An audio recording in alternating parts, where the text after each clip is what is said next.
আমাদের মতন বউদের শরীর যেমনই থাক না কেন, সকালবেলা উঠে কিন্তু এই যে সংসারের কাজকর্ম শুরু করতেই হবে। সংসারের কাজগুলো পড়ে থাকলে কিন্তু আমার একদমই ভালো লাগে না। তাই দেখো, শরীর যেমনই থাক না কেন সকালবেলা উঠেই কিন্তু সংসারের কাজকর্মগুলো শুরু করে ফেলি। সকালবেলা ঘুম থেকে উঠেই দেখছি জামা কাপড়গুলো রয়ে গেছে, সেই জন্য আগে না জামা কাপড়গুলো ভাঁজ করে নিলাম। বেশি জামা কাপড় ছিল না, অল্পই ছিল, তবুও জামা কাপড় গাদা মেরে রাখতে আমার একদমই ভালো লাগে না। অনেককেই দেখি দু তিন দিনকার জামা কাপড় একসঙ্গে মানে করে তারপরে সেগুলোকে ভাঁজ করে। তবে আমার খুব একটা ভালো লাগে না যে অনেক জামা কাপড় হলে তারপরে ভাঁজ করতে। অল্প অল্প জামা কাপড়ে আমি কিন্তু ভাঁজ করে সুন্দর করে গুছিয়ে ফেলি। তবে যখন ভালো লাগে না তখনকার ব্যাপারটা আলাদা, তখন কিন্তু আবার সে আমার ওরকম গাদা হয়ে যায় ভালো না লাগলে। তবে সবসময় আমি চেষ্টা করি জামা কাপড়গুলো অল্প থাকতে ভাঁজ করে নিতে। অল্প কাজ থাকলে করে ফেললে না অতটা কষ্ট হয় না, সেই জন্য আমি অল্প অল্প কাজ থাকতে সমস্ত কাজগুলো করে রাখার চেষ্টা করি। কেন কি দেখবে, যখন কাজগুলো বেড়ে যায় না তখন করতে কিন্তু একটু কষ্টই লাগে। এমনিতেই সংসারের সমস্ত কাজগুলো আমাকেই করতে হয়, সেহেতু যখন কাজগুলো যদি বাড়িয়ে ফেলি তাহলে তো আমারই কষ্ট হবে। তাই কখনোই আমি চাই না কাজ বাড়াতে। তাই সবসময় সময়ের কাজগুলো আমি কিন্তু সময়ের মধ্যে করার চেষ্টা করি। তাই এই যে দেখো, কালকে আমি এই জামাকাপড়গুলো ভাঁজ করতে পারিনি, তো আজকেই সকালবেলা ভাবলাম আগে জামাকাপড়গুলো ভাঁজ করে নিই। নাহলে একবার যদি সংসারের কাজের মধ্যে ঢুকে যাই তাহলে এই সমস্ত কাজ কিন্তু একদমই করা হবে না। আর এই জামাকাপড়গুলো পরেই থাকবে, তখন আর দেখতেও ভালো লাগবে না। আমার এই যে অগোছালো জামাকাপড়, অগোছালো জিনিসপত্র, অগোছালো সংসার একদমই দেখতে ভালো লাগে না। তাই যতটা সম্ভব আমি সবসময় কিন্তু সমস্তটা গুছিয়ে রাখার চেষ্টা করি। জামাকাপড়গুলো গুছিয়ে রেখে দিলাম, এখন আর ও ঘরে নেব না, এখন এই ঘরের খাটেই রেখে দিলাম। পরে সময় বিশেষ আমি ও ঘরে ওইগুলো নিয়ে যাব। আর এখন ঘরটাকেও কিন্তু সুন্দর করে ঝাড় দিয়ে নেব, যেহেতু সকাল হয়ে গেছে আর বাসি ঘরও রয়েছে, সেজন্য আগে ঘরটা ঝাড় দিয়ে তারপরে অন্য কাজ করব। যেহেতু এ ঘর থেকেই আজকে কাজবাজ শুরু করলাম, তাই এই ঘরটাকেই আগে ঝাড় দিচ্ছি। আর আমি এমনিতেও এই ঘরটায় আগে ঝাড় দিয়ে নিই, কেন কি এই ঘর ঠাকুর থাকে, তারপরে আবার এই ঘরটা তো কেউ থাকে না, সেই জন্য এই ঘরে দেখবে বা যে ঘরে লোকজন থাকবে না সে ঘরে কাজ করে কিন্তু অনেকটা সুবিধা হয়। সেই জন্য এই ঘরে যেহেতু কেউ থাকে না, তাই আমার কাজ করতে খুব ভালো লাগে। সকালবেলা উঠে নিরিবিলি বেশ কাজ করা যায়, যেই কাজ করি না কেন আমি দেখবে সকালবেলা কিন্তু বেশিরভাগ দিনই এই ঘর থেকে কাজ শুরু করি। তাহলে কী হয় বলো তো, মনটা ফ্রেশ হয়ে যায়। একা একা সমস্ত কাজগুলো গুছিয়ে তারপরে অন্য কাজে লেগে পড়ি। সংসারের সমস্ত কাজগুলো যখন নিজের হাতে করি তখন মাঝে মাঝে আমার কি মনে হয় জানো, এটা কি আমি, আমি নিজেকেই নিজে চিনতে পারি না। বিয়ের আগে যখন সংসারের সমস্ত কাজকর্মগুলো মা করতো তখন মনে মনে ভাবতাম, এত কাজ কি করে মা করে। আমাকে যদি এর মধ্যে একটা কাজ করতে বলতো তাহলেই কিন্তু মুখটা কালো হয়ে যেত, একদমই করতে ইচ্ছা করতো না। আমি সংসারে কাজ করব, ধুর, একদমই ভালো লাগে না। এসব কাজ কেউ করে? তখন কি ভেবেছি কখনো যে এই যে একটা সংসারের দায়িত্ব পুরোটা আমাকে নিতে হবে, আর এই যে সংসারের কাজকর্মগুলো নিজে হাতে করতে হবে? সত্যি তখন কিন্তু একবারও ভেবে দেখিনি। ভেবেছিলাম সবসময় হয়তো মাই এরকম কাজ করে দেবে, মাই থাকবে সবসময়।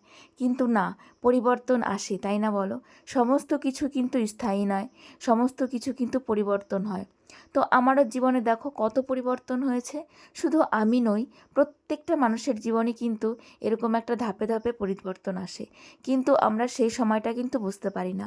এই যে এখন যে সংসার করছি, এই যে সমস্ত কাজকর্মগুলো করছি, আমরা কি পরবর্তী জীবনের কথা কখনো ভাবছি যে পরে আমাদের কি হবে? কখনোই ভাবছি না।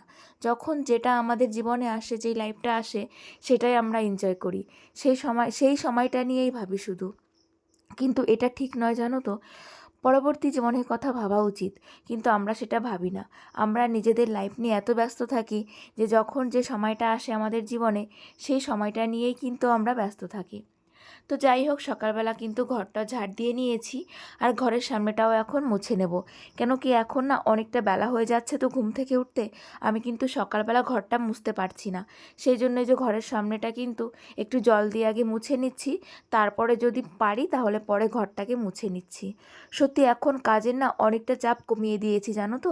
এত সংসারে কাজ করলে আমার শরীর কিন্তু একদমই ঠিক থাকবে না, আমার সেটা বোঝা হয়ে গেছে। তবে সংসারের কাজ তো আমার একার হাতে, সেজন্য কাজগুলোকেও করতে হবে, সেজন্য হিসাব করে বুদ্ধি করে আমি কিন্তু এখন কাজকর্মগুলো করি। না হলে নিজের শরীরটাকে একটু ঠিক রাখতে হবে বলো? সারাদিন কাজ করে গেলেই তো শুধু হবে না, শরীরটা তো আগে। সুন্দর জীবন আইডি থেকে একটা দিদিভাই কমেন্ট করেছে, দিদিভাইয়ের নাম নেই সেই জন্য নামটা নিতে পারলাম না। দিদিভাই বলেছো যে খুব সুন্দর লাগলো ভিডিওটা, আর মিতা যতটা সম্ভব রেস্ট নেবে, তাহলে কিন্তু শরীরে এনার্জি পাবে আর শরীর কিন্তু ভালো লাগবে। যতটা শরীরে এনার্জি পাবে ততই কিন্তু তোমার শরীর ভালো ভালো থাকবে। থ্যাংক ইউ দিভাই, অনেক ধন্যবাদ এইভাবে আমাকে বলার জন্য। তবে ওই যে রেস্টে তো টাইমই পাই না, আর দুপুরবেলা যদি টাইম পাই না আমার ঘুম পায় না। মানে এমন একটা বাজে অভ্যাস হয়ে গেছে, দুপুরে না ঘুমাতে ঘুমাতে দুপুরে কিন্তু একদমই ঘুম পায় না। ওই যে রাতেই আমার বেশিরভাগ ঘুমটা ভালো হয়, সেই জন্য শরীরটা আরও বেশি খারাপ হয়ে যায়।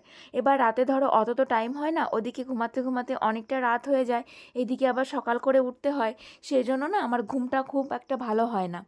তাই দিনের বেলা যদি একটু ঘুমিয়ে নিতে পারতাম তাহলে আমার শরীরটা ভালো হতো। তবে দুপুরবেলা আমার ঘুম পেতেই চায় না, শুয়ে থাকলেও ঘুম আসে না, আজে বাজে চিন্তাভাবনা কিন্তু মাথার মধ্যে চলে আসে। আর ফোন থাকলে তখন ওই ফোনই দেখতে ইচ্ছা করে।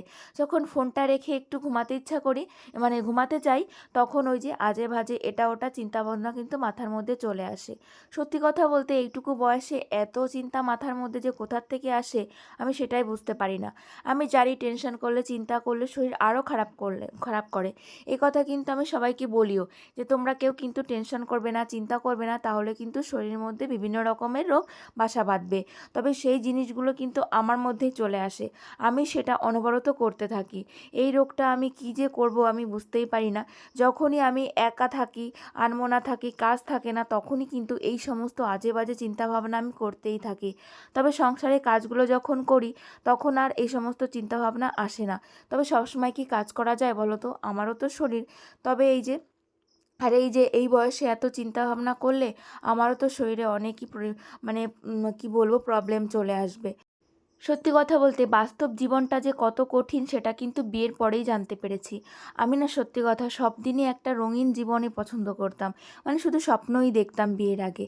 কিন্তু বিয়ের আগে তো এইরকম টেনশন থাকতো না, কিন্তু বিয়ের পরে কিন্তু অনেক কিছু টেনশন, অনেক কিছু চিন্তাভাবনা এগুলো কিন্তু মাথার মধ্যে চলে আসে। কেন জানি না বিয়ের আগের লাইফ আর বিয়ের লাইফ এতটা, মানে বিয়ের পরের লাইফ এতটা চেঞ্জ হয়ে যায় বুঝতে পারি না।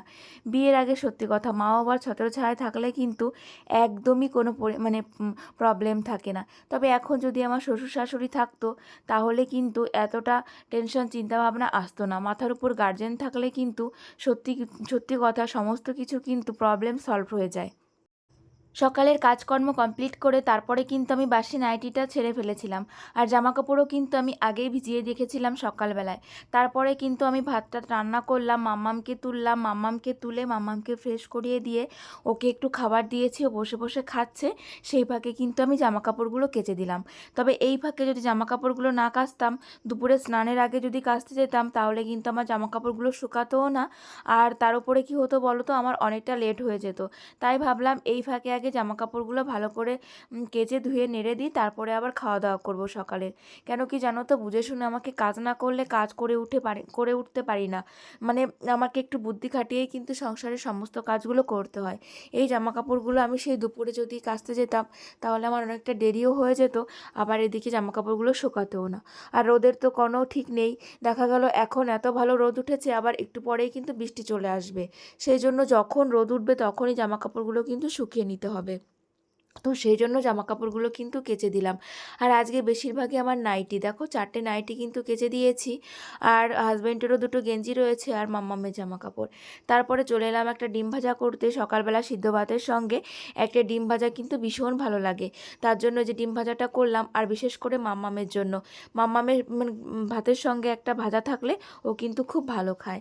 আর তোমাদেরকে তো বলাই হয়নি, আজকে আমরা একটু দাদার বাড়িতে যাচ্ছি, সেই জন্য দেখো এই যে রেডি হয়ে গেছি, মাম্মামও এই যে রেডি হয়ে বেরিয়ে পড়েছে। আমার সোনামাকে কেমন লাগছে একটু বলো তো।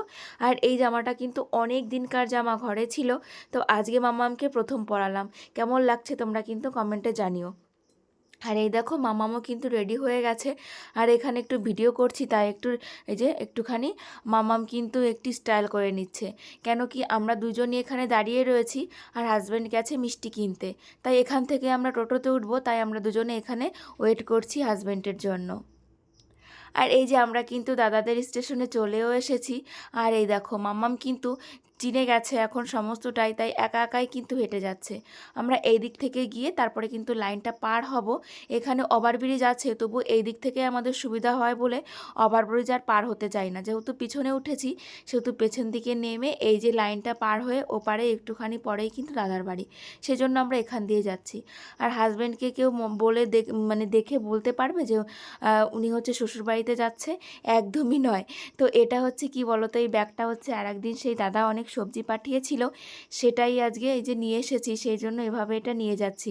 তো এত বড় ব্যাগ না গুছিয়ে আমার ব্যাগে নেওয়া সম্ভব নয়, তাহলে ব্যাগটা অনেকটা ফুলে যাবে, তাই এভাবেই কিন্তু নিয়ে যাচ্ছি। আর বাড়িতে এসেই মাম্মামের দেখো জামাটা খুলে দিয়েছি, কেন কেউ জামাটায় বোধহয় গরম লাগছিল, আর এই পাতলা জামাটা ওকে পরিয়ে দিয়েছি। আর এখানে এসে আমরা এই যে মিষ্টি নিয়ে এসেছিলাম, দু বোনে এখন এই যে দুটো মিষ্টি দেওয়া হয়েছে, দুজন এখন দুটো প্লেটে বসে বসে খেয়ে নিচ্ছে।